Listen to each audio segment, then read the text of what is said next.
So, what's up, guys? We we all know it's pretty bad right now with like the oil prices and all of that, and the war, the Iran war, which I actually predicted it. I was off by about a month, but I kind of got it right. I thought they would nuke Tehran at the start, but that didn't happen yet. So here's what happened. It hasn't happened yet, but I think I'm pretty right about this. I've been right about almost everything before. So yeah, I think this will happen. So next month, July, I think there's gonna be a terrorist attack or something in Greece. Not necessarily a conventional one with bombs or something. No, Islamic militants will try to storm and take over one of the islands in the Aegean Sea, and the Greeks will defeat them barely. But you see, they will interrogate the survivors and all of that. Probably a couple hundred people will die, and they will find out that these terrorists were basically funded and hired by Turkey or Turkey, however they are called right now. So they will. The Greeks will be so pissed off by this because the Turks have basically tried to false flag their way into taking over the Aegean Sea that they're gonna leave NATO. Basically, they're gonna be neutral, and they're gonna be neutral for basically the entire coming war. I will be getting to this soon. So in Turkey, this problem will be so embarrassing that the other NATO leaders will force Erdogan to step down. And the new government in Turkey will be much more pro-Western, and the Kemalists will basically take power. And they're gonna be basically NATO puppets. And this will have lasting consequences because this will mean, you know what, I'm getting to that. So the next thing that will happen, roughly in September, according to my mom, who also has some prophetic dreams and stuff of the like, probably September 3rd. I'm not 100% sure about that. It's my cat, Tommy. He just wanted to say hello. Hey, say hello. He doesn't talk much. So September 3rd, the Israelis are going to nuke Iran, and then they're gonna they're going to surprisingly, the Iranians are gonna nuke back, and nobody saw this coming. I mean, Netanyahu maybe, but the Iranians probably already have a nuke, but they definitely have one by September. And the result will be that the Israelis, they're going to be so pissed off by this because that they're going to blame the Russians because the Russians gave the Iranians the nukes, right? So they are going to nuclear strike southern Russian cities, Sevastopol, Rostov, Volgograd, Stavropol, Astrakhan, Sochi, and millions are going to die in these first few nuclear exchanges. And this is going to be the start of World War III. In my opinion, the start of World War III. World War III already is going on, but we are right now in kind of the phony war stage where it's very limited. So then the Russians are going to attack NATO, because NATO is basically directly responsible for this attack by funding and supplying Israel and being aligned with Israel and basically being puppet states of Israel. And so this is all in like September, October. The Russians are going to try an offensive. They're going to try to take over Eastern Europe. They're going to attack in the Battle of Suwalki. From Belarus, they're going to try to connect with Kaliningrad, and they're going to succeed in a fierce battle between NATO and probably mostly German and Polish forces.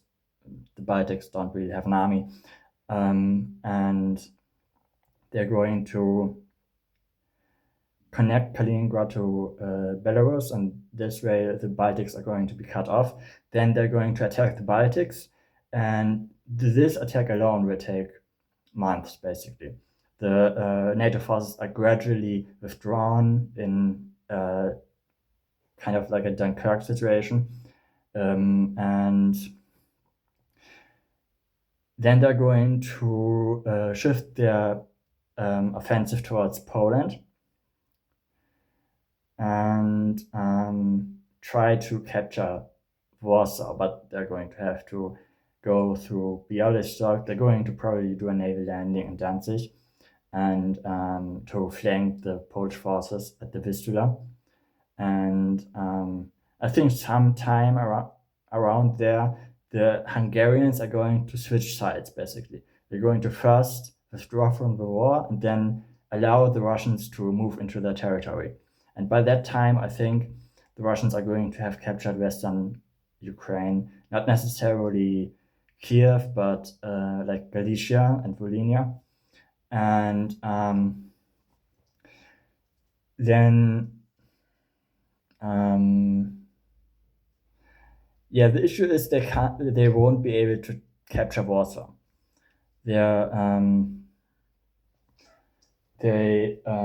My cats are playing right now. They will try everything. They will try chemical warfare. They will try. Eventually, they're going to have to withdraw and nuke Warsaw because American forces start arriving, and then there's going to be a counteroffensive, and that one is going to be very successful. And they're going to basically push the Russians all the way back to Moscow, but they can't take Moscow because Moscow is very difficult to capture. The issue is with Moscow is it's the logistical heart of Russia. All regions of Russia are directly connected to Moscow, not necessarily connected with each other. Russia doesn't really work like that. It's not a federalized system. It's like all the oblasts of Russia are directly connected to Moscow, and basically, if some of the oblasts want to connect with each other, they have to drive to Moscow. That's how Russia keeps its power over all these regions. None of the oblasts are self-sufficient. They're all dependent on Moscow through their logistic lines. And if you capture Moscow, you have defeated Russia. Russia collapses into volatile states. All the oblasts will be cut off from each other. But you can't really capture Moscow unless you encircle it, because all the roads are connected to it. That means Moscow can be supplied from basically every angle except the spearhead you have pushed into Russia, and that's like only a percentage of the region, right? So in the Battle of Moscow, unless you have basically surrounded Moscow from the start, you're always going to be at a logistical disadvantage. So Russia is extremely difficult to conquer unless you capture Moscow, and capturing Moscow is also difficult. But if you have captured Moscow, you have defeated Russia, basically. But again, the issue is you can't really capture Moscow. And so they're going to be bogged down in the Battle of Moscow. And there's going to be a lot of bullshit happening in the Middle East. The Iranians, together with the Americans, are going to try to take over Syria, Lebanon, Iraq, to push through to Iran, which something I forgot is during the first few months of the war, the Americans are going to try to do a naval landing in southern Iran, but that's going to fail horribly. And they are going to lose an aircraft carrier, probably the USS Abraham Lincoln. And so they have to go over the land route through Iraq, through Syria, which will take a lot of time. And they are also bogged down along the what's the name? The big mountain range in Iran. I don't know. The war is going to last a bit. That way, it's going to be the NATO countries are going to try to take over the Caucasus, like the old Operation Barbarossa method, which will kind of work because they have the aid of Turkey. Oh, and Turkey is going to basically exterminate Armenia. Like, Armenia is not going to exist after the war. Together with the Azerbaijanis, the Turks are going to split the country, occupy it in a couple of days, completely wiping it off the map. They're the only people in Armenia, the only Armenians that are going to survive are the diaspora ones. And so,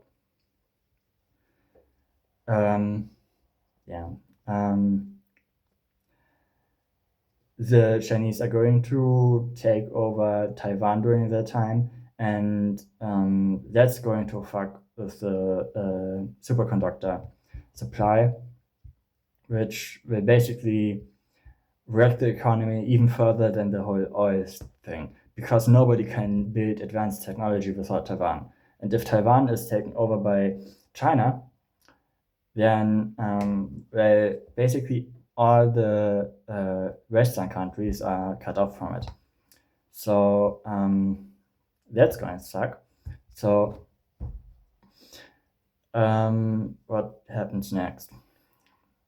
The Chinese, however, are going to betray Russia, and the whole war will last about 4 years, right? So they're going to betray Russia in order for the Americans to recognize their control over Taiwan. And there's Korean War, the North Koreans are going to lose that one. They are going to try to coup the Russians in a Soviet invasion of Afghanistan type situation, but the Russians are going to do a counter coup, and not the government is collapsing, but like the military and religious figures. There's going to be a big revival of religion during that time.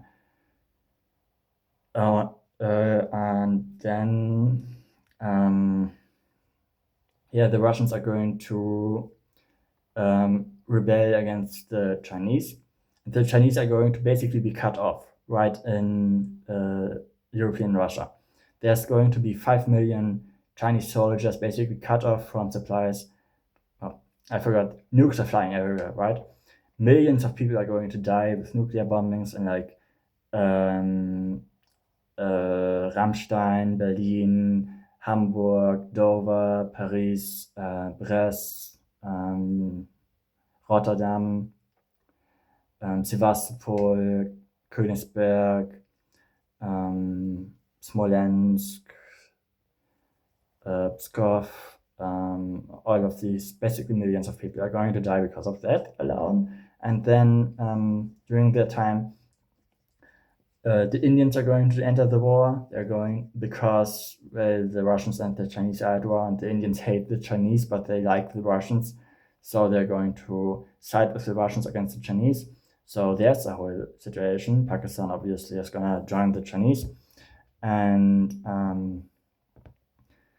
so during, I think, January 6th, 2029, there's going to be a huge battle near Moscow between the Chinese forces, 5 million Chinese forces, and the Russians, where the Russians are going to win, which will be like a miracle, basically.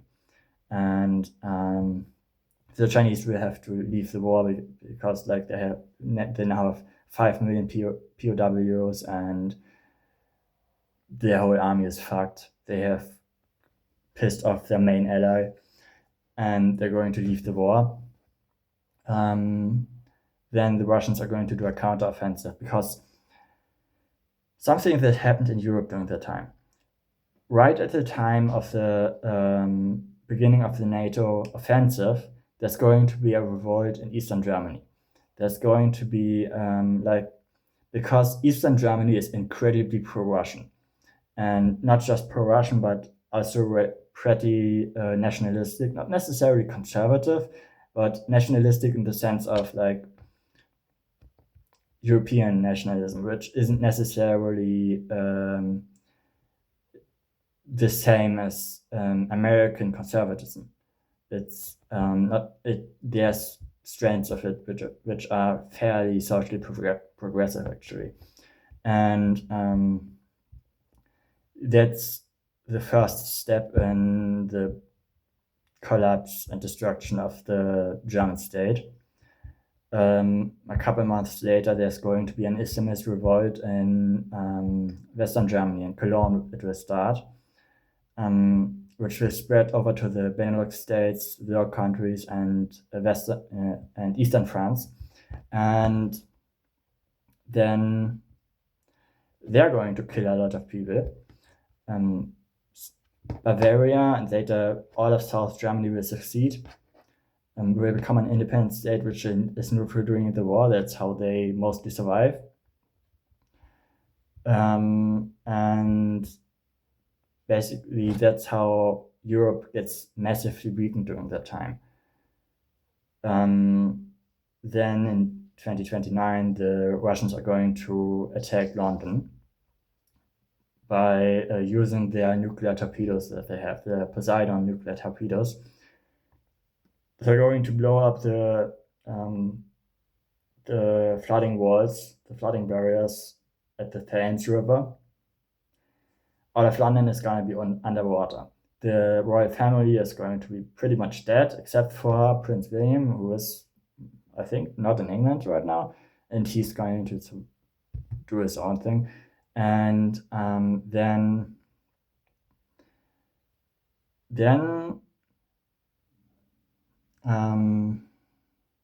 Britain is basically collapsing into warlord states.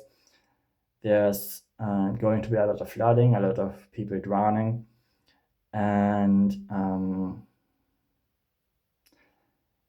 the European states are gradually leaving the war, because despite the civil war and all the destruction by the Chinese betrayal, the Russians are going to be the ones which are best off.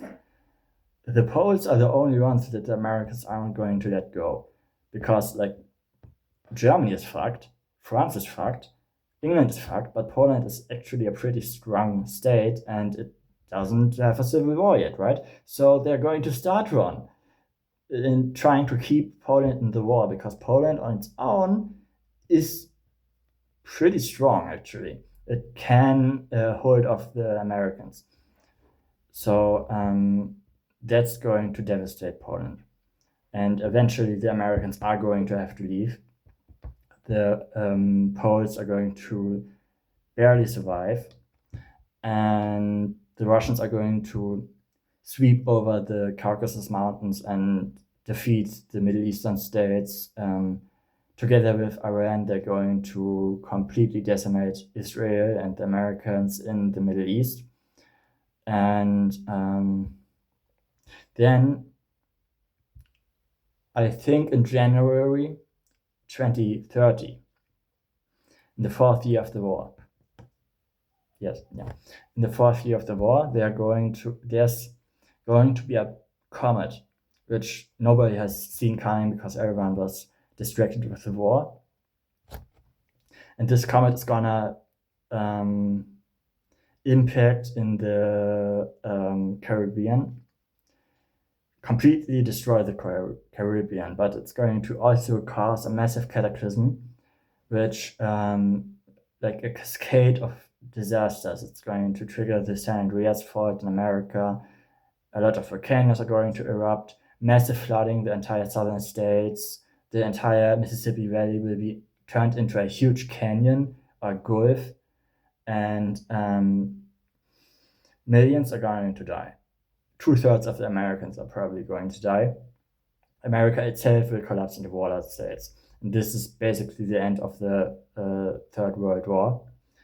And